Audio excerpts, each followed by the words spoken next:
Au nom du Père et du Fils et du Saint-Esprit, Amen, grande joie d'être là avec toi en ce samedi 13 janvier. Et nous célébrons aujourd'hui Saint Hilaire, évêque et docteur de l'Église.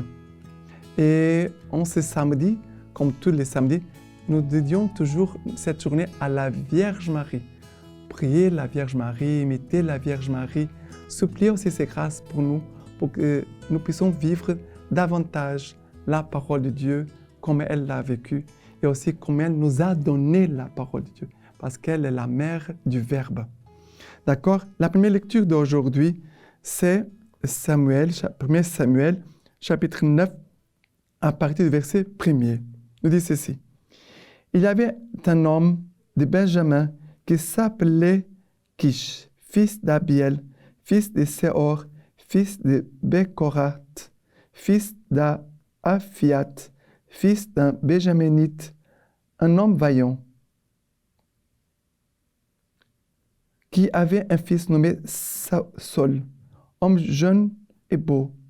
Nul parmi les Israélites n'était plus beau que lui. De l'épaule au-dessus, il dépassait tout le peuple. Les ânesses appartenant à Kish, père de Saul, s'étaient égarées. Kish dit à son fils Saul, « Prends avec toi l'un des jeunes gens.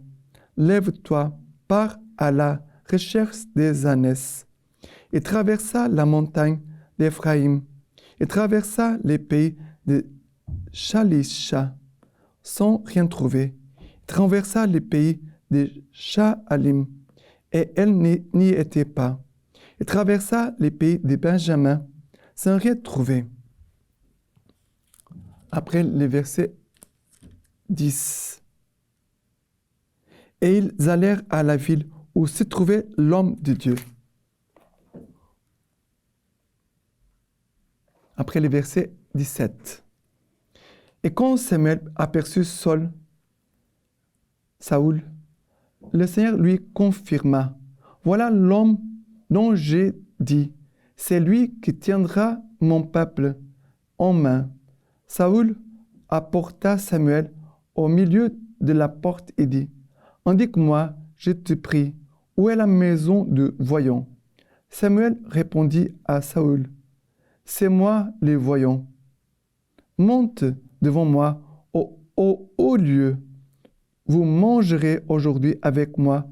Je te laisserai partir au matin et je t'indiquerai tout ce qui te préoccupe. »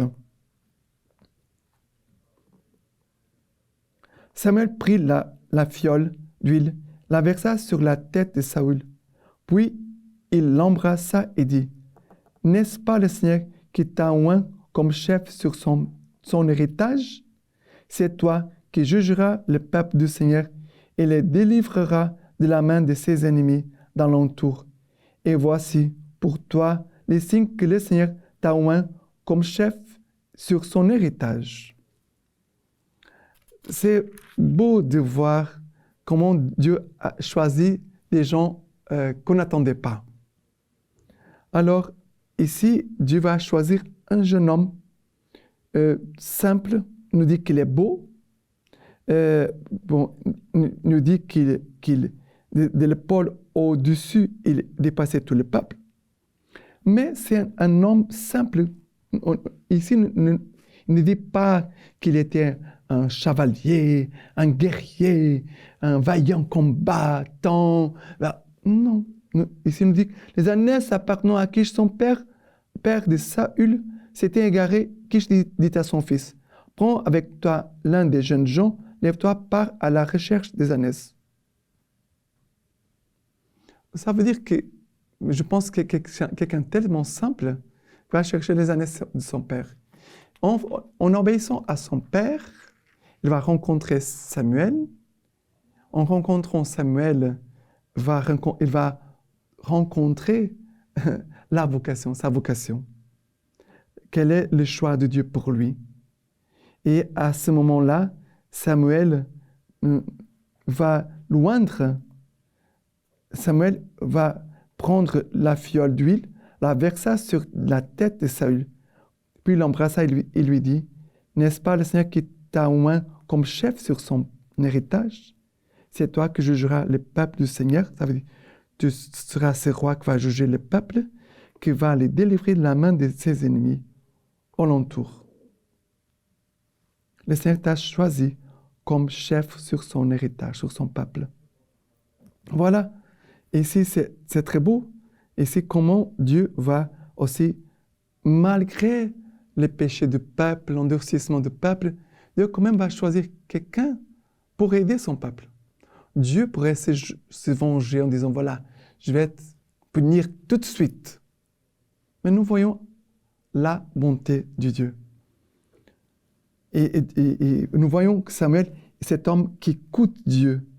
Voilà l'homme dont je t'ai dit. C'est lui qui tiendra mon peuple en main. Et Samuel va dire à Saül, c'est moi les voyants, montre devant moi au haut lieu. On doit être en prière.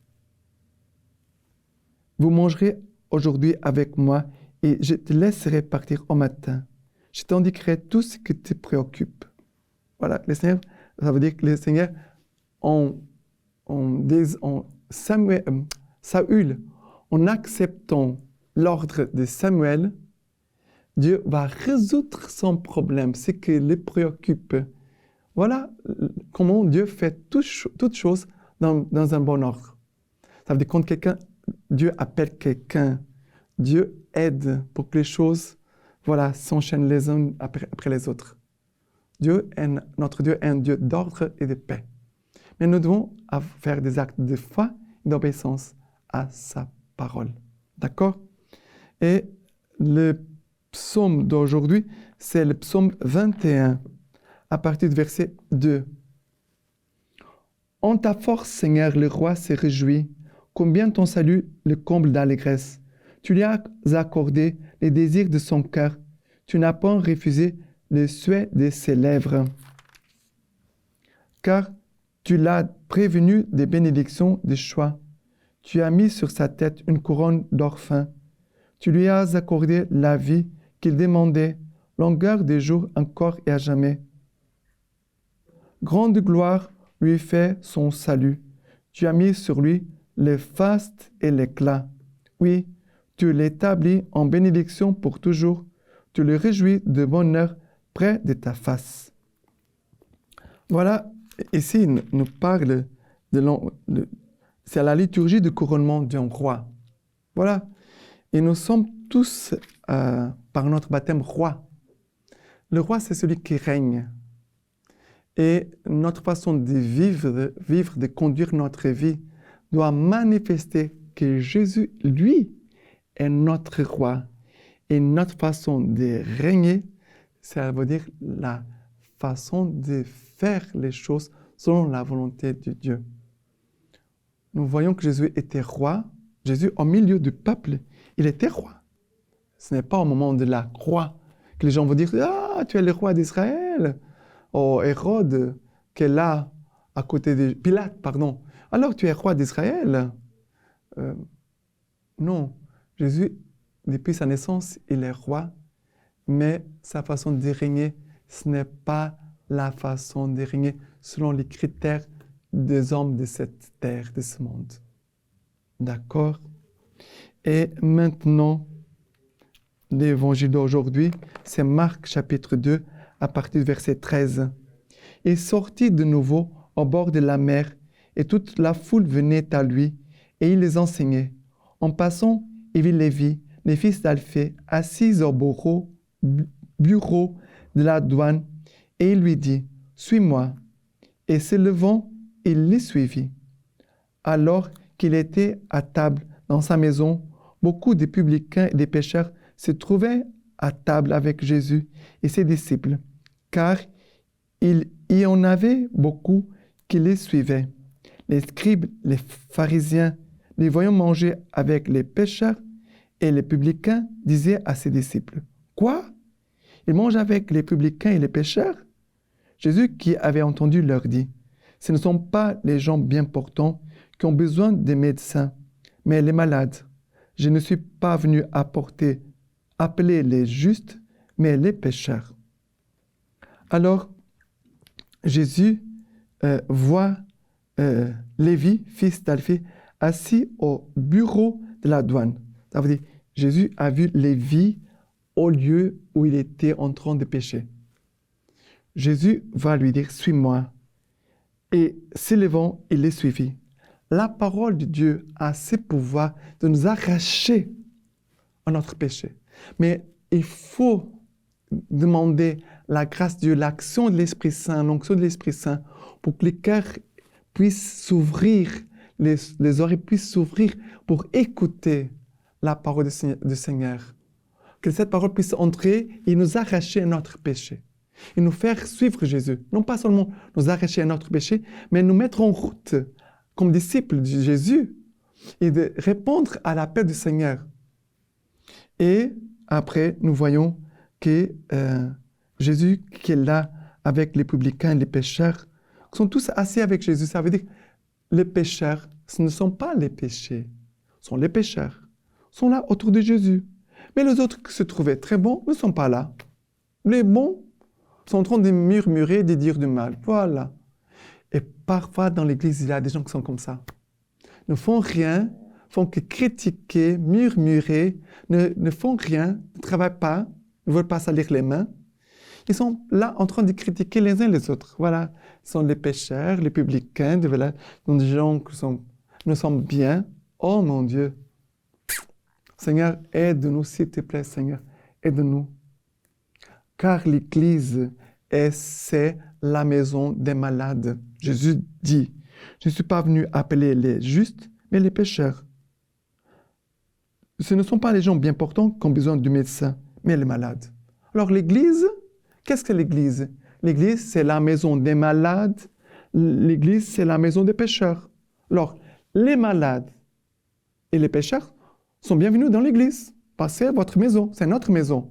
Mais les gens qui sont justes, qui n'ont pas de péché, qui ne sont pas malades, voilà, ils n'ont pas besoin de l'Église. Voilà, ils n'ont pas besoin de l'Église. Ils n'ont pas besoin d'aller à l'Église.